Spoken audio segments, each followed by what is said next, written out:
The flames of war have swept the whole world. Millions of people have taken up arms and are locked in a gigantic struggle. Have you, Albanian peasant brothers, ever sought the reason for the poverty, misery, hunger and gloom, which have been your lot for centuries and which year by year and day by day are becoming even more terrible?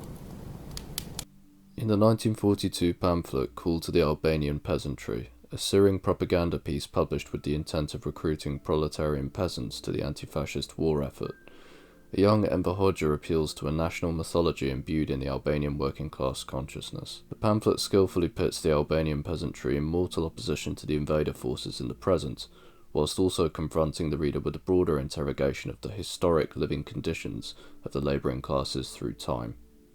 Hoxha's success in articulating communism to a largely undereducated and illiterate population was achieved by way of marrying the concept of Albania's emerging national identity with the broader class conflict that was gathering momentum between the workers and impoverished peasantry on the one hand, and the elite landowners on the other. From 1479 to 1912, Albania was, for the better part, ruled by the Ottoman Empire. The centuries of cultural and religious permutations undergone during this period are now understood broadly as the Islamization of Albania, a period outside the scope of this video, but whose shadow informs the Hoxhaist reforms of the 20th century. Historians Zeichel and Iwascu paint a picture of stagnation during the centuries of Ottoman rule, opining that the Albanian lands remained one of Europe's most backward areas. As the West underwent industrialization, guided by capitalist principles, Albania languished in underdevelopment, largely untroubled by the scientific and economic development experienced by their northern European counterparts.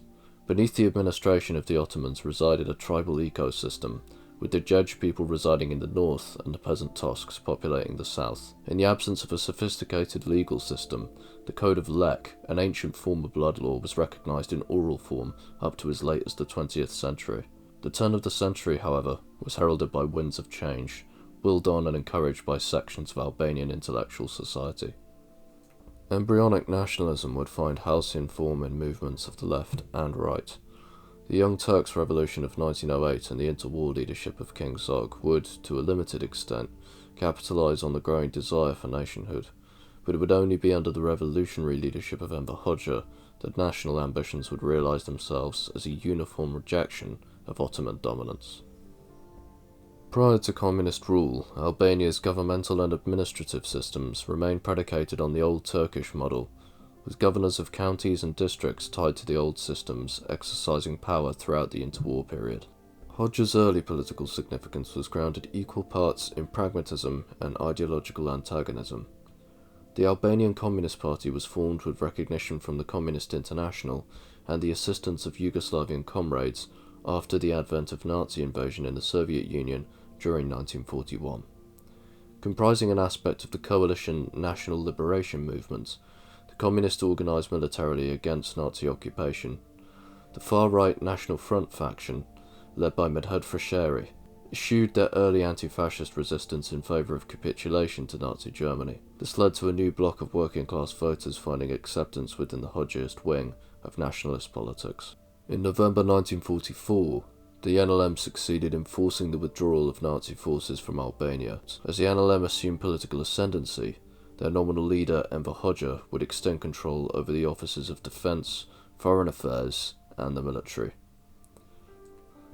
What would follow would be a decades-long experiment in the practical implementation of Marxist-Leninist thought. The period of 1944 to 1985 would see the rapid transformation of Albania from an agrarian feudal model to an aspiring industrial powerhouse.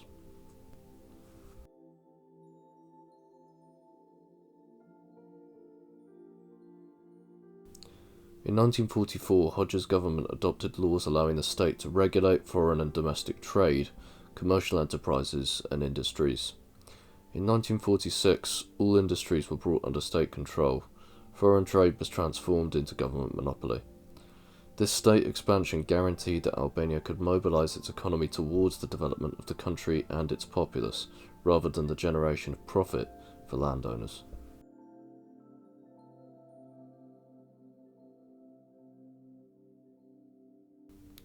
Hoxha curbed the power of large landowners and granted concessions to peasants and sharecroppers.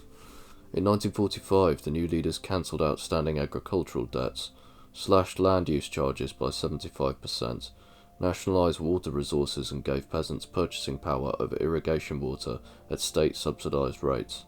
Further agricultural reform enacted in 1946 curbed rural property holdings and dissuaded grain hoarding by way of handing out prison sentences to those caught hoarding.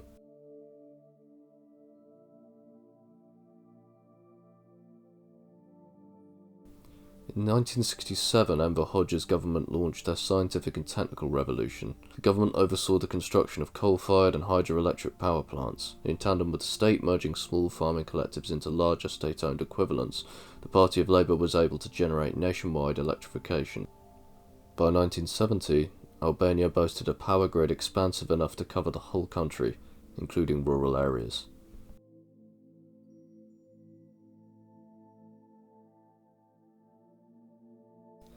In the 1940s, Albanian illiteracy was an endemic, multi-generational obstruction to social progress and the unlocking of human expression and potential. Official statistics suggest that roughly 5% of the Albanian population was literate, upon Enver Hoxha taking power. By the 1980s, official statistics showed that illiteracy had been eradicated. Even as a standalone achievement, this is truly remarkable.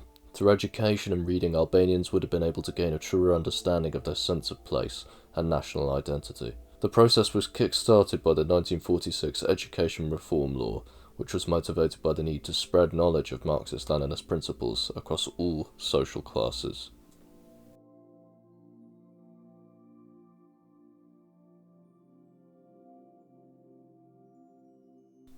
Launched in 1966 by Hoxha, the Union of Albanian Women had significant success in securing equal social and political rights for the female sex. By the 1980s, women accounted for roughly half the labour force in Albania and 30% of the deputies to the People's Assembly. In addition to this, women received equal pay to men. When you take into account the fiercely patriarchal society that Hoxha inherited, this achievement is brought into sharp focus.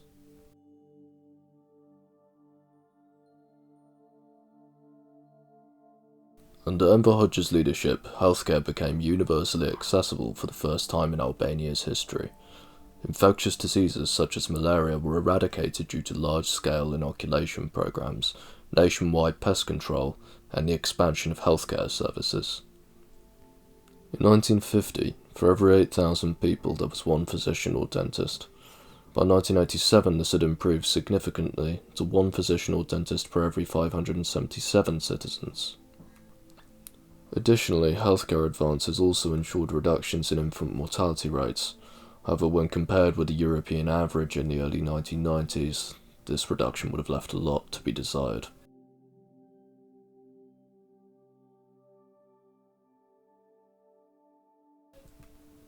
Under Enver Hoxha's watch, Albania experienced positive advances against a number of economic indicators of development. Birth rates increased whilst death rates decreased. Living standards increased, life expectancy went up, and this concurrently with growth in all of the economic indicators of development.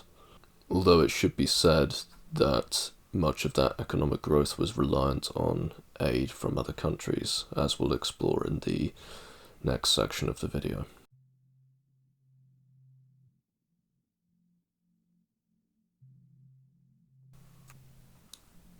After 1946, the US and Britain implemented an elaborate covert plan to overthrow Albanian communism. Imperialist forces conspired with the deposed fascist collaborator King Zog, recruiting Albanian refugees and emigres from Egypt, Italy and Greece for the purpose of infiltrating Albania. In collaboration with Soviet informants, Albania was able to thwart all of the guerrilla units and preserve the workers' state. I think it's interesting also to take note that Britain at this time would have been led by Clement Attlee, who in the British context is observed and appraised to have been one of the most, if not the most, left-wing Prime Minister that Britain has ever had. So it gives you an idea of the kinds of forces that leftists from around the world who were on the receiving end of imperialism what forces they were up against, even from those in the West who we today consider to have been progressive forces.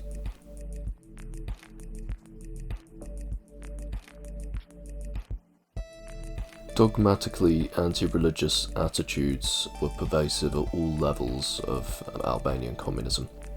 The Agrarian Reform Law of August 1945, for example, nationalised most property of religious institutions, including the estates of monasteries, orders, and dioceses.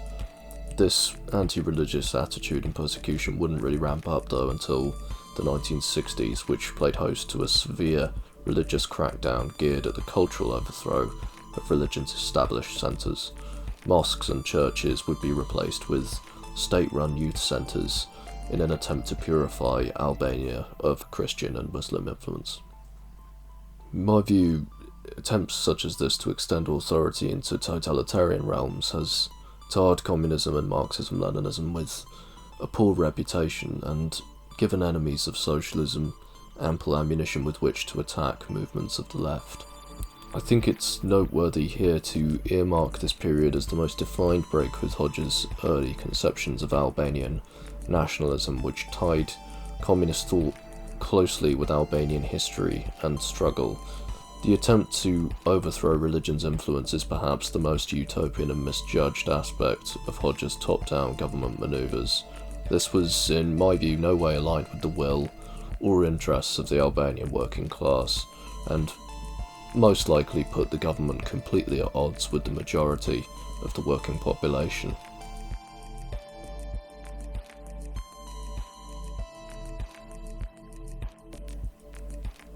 In the 1940s, Yugoslavia and Albania temporarily formed a friendly relationship. However, this would collapse upon the former's expulsion from Cominform by the Soviet Union in 1948.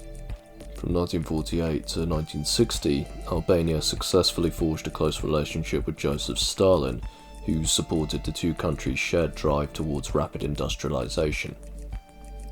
This productive relationship would not outlast the lifetime of Stalin, however, and with the arrival of Khrushchev and the peaceful coexistence foreign policy pivot, tensions between Albania and Russia grew. Enver Hoxha disagreed with many of the recommendations offered by their Soviet counterparts once Khrushchev had taken power, and so began pursuing a closer relationship with China, led since 1949 by Chairman Mao Zedong. From 1961 to 1978, Hoxha formed a close economic partnership with Beijing. The period in question saw mixed economic performance. Whilst capital inflows from China remained high, the Albanian economy grew, but this did not sustain itself beyond the 1970s, when Chinese aid began to dwindle. As China distanced itself from strict adherence to Maoist principles and opted to marketize their society with the aim of developing their productive forces, Hoxha gradually grew disillusioned, too, with their economic partnership. In contrast to other communist countries, Albania had been unable to develop an independent path towards sustainable growth, and so after breaking ties with Beijing in 1978, Hoxha geared state policy towards autarkic rule. In the years that would lead to Hoxha's death, the productivity growth rate slowed, and in the years that would follow, external events, such as the decline of the Soviet Union, would lead to the increasing fragility of communism's political grip, both in Albania and globally. In line with the development strategy undertaken by China in the 80s and 90s, under the leadership of Deng Xiaoping, Albania may have benefited from allowing greater marketisation whilst constrained by the socialist state. Whilst Albania did dabble in loosening during the late 1980s, it was too late into their decade-long decline to stave the new, more dismal winds of change that were approaching.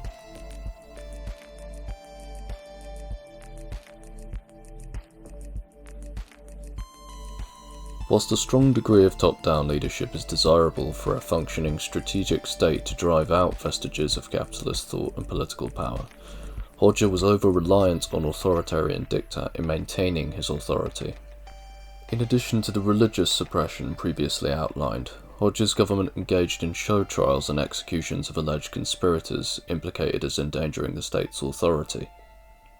After Hoxha's death, Amnesty International accused the late First Secretary of denying freedom of expression, religion, movement, and association. It's important to underline that, in spite of legitimate criticisms that can be made towards Hoxha's internal suppression of Albanians, we must also acknowledge that by expanding economic and social rights, such as access to healthcare, work, and education, in line with other communist nations, the average Albanian man and woman would have experienced significantly more freedom than his or her equivalent in the later years of Ottoman rule, or indeed under monarchic domination. Universal human rights were not exclusively but largely conceived of and promoted by Western policy institutes to attack the political systems operating and at times flourishing within the USSR. At the time of Hoxha's death in 1985, human rights had only been internationally agreed upon for around 10 years, so perhaps the charge of human rights abuse against the Party of Albania is therefore overly coloured by our own conditioned lived experience in the 21st century West. I'll let you guys decide.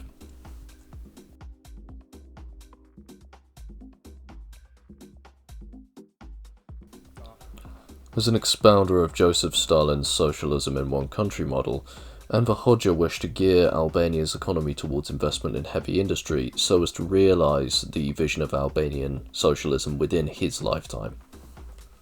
Capital-intensive heavy industry was also bolstered by Albanian efforts in resource extraction, for example in nickel, copper and petroleum.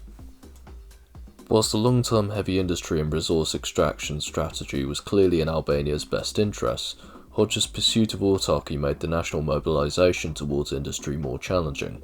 Take, for example, petroleum extraction. Whilst Albania was endowed with significant petroleum resources, it was often unable to maximise extractive capacity.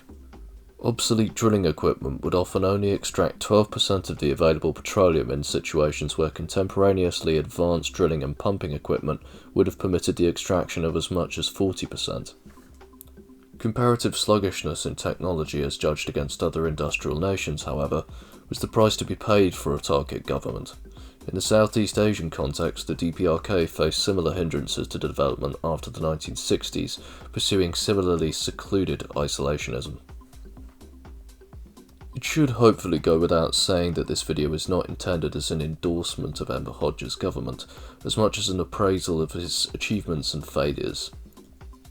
Even in the extremely limited time that I've spent covering this area, it's clear to see that Albania is an underrated case study in Marxism-Leninism's implementation due to its uniquely underdeveloped state preceding Hoxha's rise to power. I used right-wing anti-communist sources in this video not out of a desire to smear advocates of Hoxhaism or Marxism-Leninism, but because I wanted to demonstrate that even when taking a dim view of Albania's economic development between 1944 and 85, the achievements realised in this time span are undeniable. Staunch defenders of liberal democracy would labour Hoxha's suppression of free thought, along with his fanatical commitment to rapid industrialisation at any cost, failings that would outweigh any tangible progress on his watch. But I emphatically disagree with this view. The material victories won for the Albanian population in job security and healthcare access alone warrant our praise as socialists. All too often, Western leftist analyses of pre-existent and extant socialist societies are fraught with concern trolling and prescriptive wish list advocacy. Our job as socialists is to attempt to understand societal development scientifically. This approach does not presuppose that what given political structure is right for one country must necessarily be right for every other. In the wake of Hoxhaism, living standards in Albania fell. For example, average monthly incomes dropped by half in 1991, and where in 1975 per capita meat consumption totaled about 14.6 kilograms in cities, in 1990 this figure had dropped to 11.7 kilograms.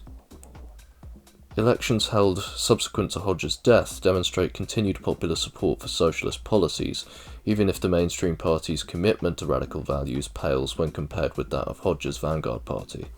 Albania's Party of Labour, for instance, before being renamed to the Socialist Party of Albania, achieved a huge landslide victory in 1991, subsequent to Hoxha's death, in a free election. Both the ongoing political and popular support for socialism in Albania and the self-evident failure of capitalism in the post-Hoxha age to remedy the shortcomings in Albanian political life attest to the fact that a reappraisal of Hoxha's time in power is well overdue. Albanian communism was fraught with failings, some of them I've touched upon in this short overview, but this shouldn't prevent us from engaging with this period of history lucidly and objectively. Under Hoxha, every Albanian was granted a house and a job, the necessities were, at most times and for the most part, met, and the country was developed significantly into an aspiring industrial nation. We shouldn't seek to absolve Albania's leadership of the crimes against humanity committed in Hoxha's name. Instead, we should take a panoramic scientific view and keep our politics dialectical. Zooming outwards, we can clearly see these decades represented a leap forwards for Albania, a juddering, stuttering, brutal and utopian advance into the future.